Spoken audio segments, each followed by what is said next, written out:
Buckle up, folks, because this game is bonkers. Alireza Firouzja had white, Wesley So had black, and it was played in the Aimchess US Rapid in August 2021. So let's have a look what happened here, and if you love a daily chess video, do hit that subscribe button to never miss one. So we had these standard opening moves of the Nimzo Indian here, and after knight c3, bishop b4, Firouzja goes pawn to f3, the Aimchess variation. So a really fighting variation, double-edged because you're opening your king here as we see, but you're going to set up the big centre and try and hold on to it. So Wesley goes c5, Firouzja kicks on with d5, and now pawn to b5, a standard undermining move, taking advantage of this pin. You don't want to take here or you critically weaken d5. So instead we had pawn to e4, bolstering the centre. Now we had castles, and although you're letting white go pawn to e5 here, and it looks like you're just getting completely steamrolled after knight to e8, the plan is that you're going to undermine the centre as black. So you can't go d6 here, for example, it's just too much to push like this. You open this diagonal for the bishop, pawn f6 is coming soon to undermine, not good. So instead pawn to f4 was played, holding the centre some more.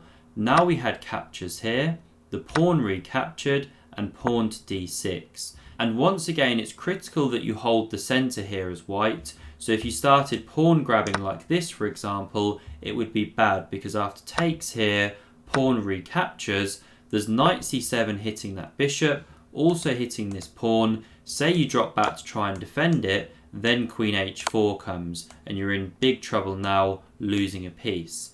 So white didn't go in for any of this. Firouzja understands that. He develops the knight to f3. Now we had pawn to c4, eliminating that bishop's opportunity to take there. We had pawn to a4 now, undermining, and knight to d7 actually just ignores that threat. Because again, if you take here like this, pawn takes here is really powerful. After the recapture, here there's actually an incredible tactic, which is knight takes on e5.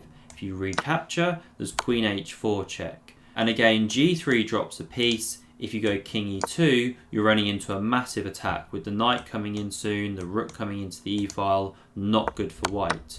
So we didn't have that pawn capture on the board. Instead, Firouzja just develops with bishop to e2. We had queen b6 now, so coming to this key diagonal, stopping the king from castling. Bishop to d2 breaks the pin against the knight. And now knight to c7 is a really standard remanoeuvring of that knight. It pressures here, it pressures here.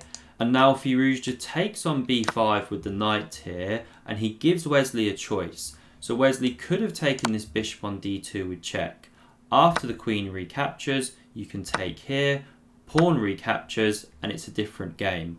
But instead of going like this, Wesley took immediately with the knight on d5 here. So he's won a pawn, but after Firouzja captures the bishop, the knight hops in, Firouzja picks up the pawn on d6 and wins it back.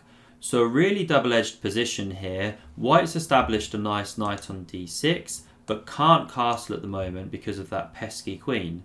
So we had bishop to a6 now from Wesley, a really important move because otherwise the knight could have captured here. And now if the bishop captures, queen e3 check is really annoying. So that's why Firouzja didn't play like this. He played queen d2 to cover this square, and after knight c5 from Wesley, an awesome move coming in here to win the exchange, Firouzja goes pawn to a5, kicks that queen back, and now he castles the king. So he's actually giving up an exchange by playing like this. And Wesley So jumps in, forks those two pieces, the queen came to e3, and he picks up that rook in the corner. So what does Alireza have in mind here? Well, he didn't just meekly recapture that knight, instead he played knight to g5. Exceptional move, going on that counter-attack against the black king. He's a whole rook down here, let's not forget. So what's going on here? Well, if you try and save the knight with knight to c2, then the queen actually moves into e4. You're threatening mate here. If g6 to protect, then pawn to f5 comes. And without going through all the variations here, this is actually a winning attack for white. The big reason is that if you draw a line down the d file here, look at all the black pieces and where they are on which side of the board. The white pieces, however, are all on the king side attacking the black king, and this is the big problem.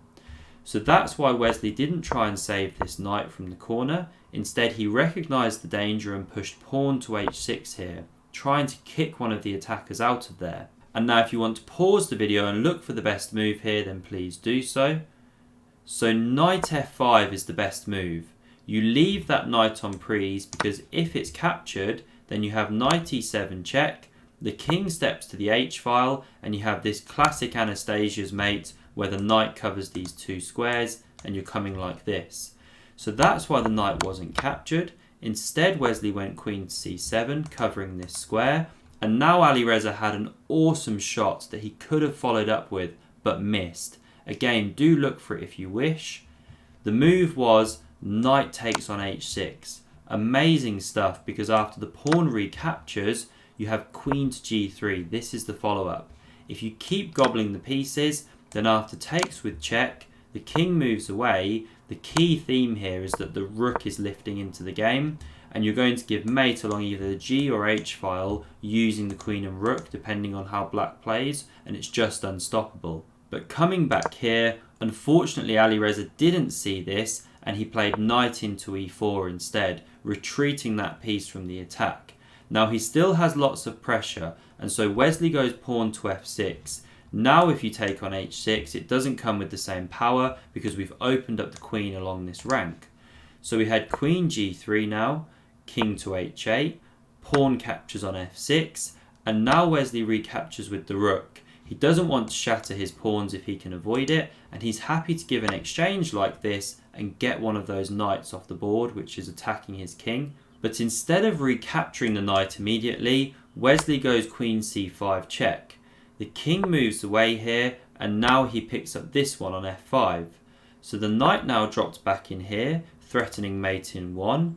Queen f7 covered that. And now Alireza doesn't have time to take this knight in the corner here, because otherwise c3 comes, and this is really strong. You're opening up this attack on the bishop, which is holding the knight. So if you take here, for example, black can chuck in this move, the rook has to move away, and now you can recapture here. And because this knight now has to be protected, you're then going to have time to protect your pawn on b2. That's really dangerous. So instead of going in for this, Firouzja played pawn to f5 here, just chucking pieces at the black king, looking to checkmate Wesley. So the knight now rescued itself. We had pawn to f6 here, and now you don't want to start opening the f file for this rook, so pawn to g5 was played. And now Firouzja finds an excellent move, basically the only move to keep the attack going here. So knight to g7, and the whole idea of this move is that say you go something like knight d4 here, bringing a piece back into the game, hitting this bishop, then bishop h5 comes, supported by the knight. You kick the queen away, and then you get bishop g6. And there's a lot of problems coming against the black king, with the queen coming across like this. It's just a slow motion, unstoppable threat. So that's why Wesley had to respond. And here he played a great move, pawn to c3. Threatening this bishop now, and so Firouzja captured here, and Wesley didn't actually recapture this, because otherwise, again, queen h3 is strong, hitting this pawn.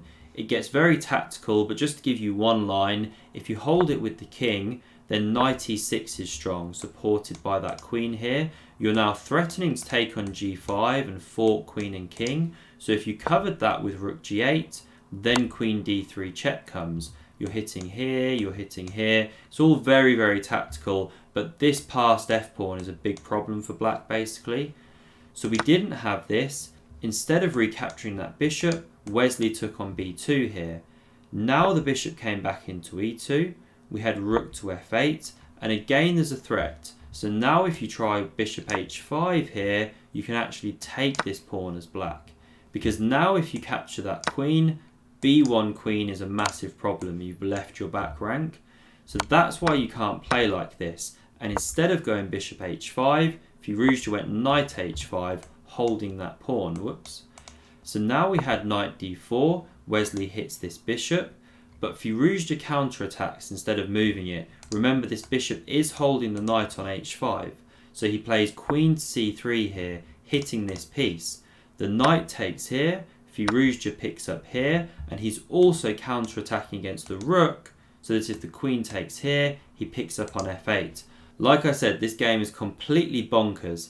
So king g8 holds the rook, now the knight moves back, we had captures here, pawn recaptures, and now queen h5 check.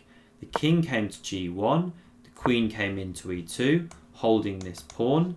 We now had queen b3 check, rook f7 blocked that check, and now rook b1 was played to round up this b pawn. Queen e5 now came from Wesley, hitting both of these pawns, so he has a choice of which one he wants to round up. Firouzja picked up here, Wesley picked up here, and now Firouzja centralised with queen to d4. So both players are exceptionally low on time right now. It's really just a scramble of who can get through the complications better. Queen c7 was played to hold that 7th rank.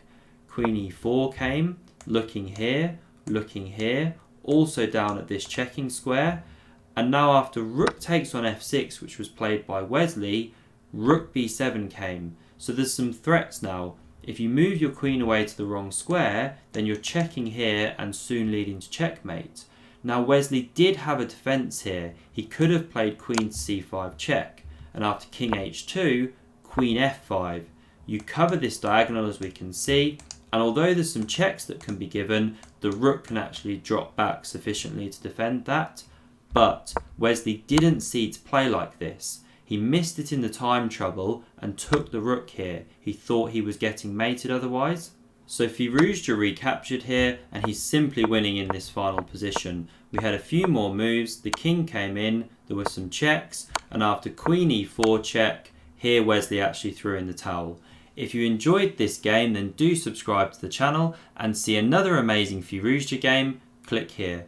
Thanks very much for watching, and see you soon.